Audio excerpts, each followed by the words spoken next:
There is a violence that pervades Western culture. It's an act that comes in many forms.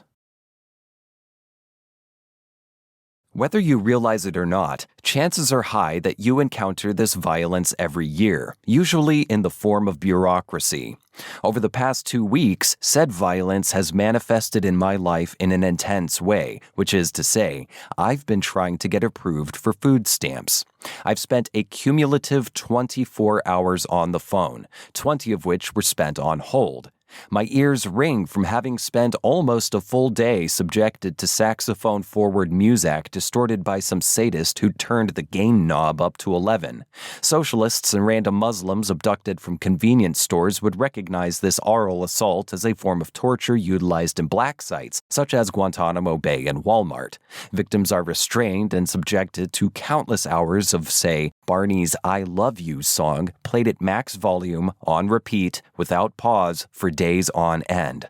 Also, did I say torture? Sorry, I meant advanced interrogation. It's one of America's chief exports, alongside cancer, cognitive prolapse, and hunger.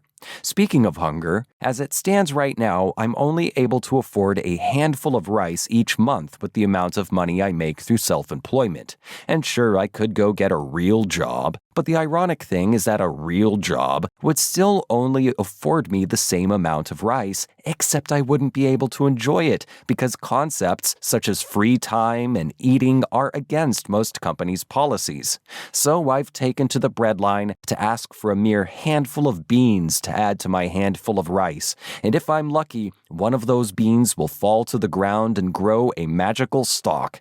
And if I'm smart, I'll climb that magical stalk and fuck off into the sun just so I can escape the violence inherent in the system.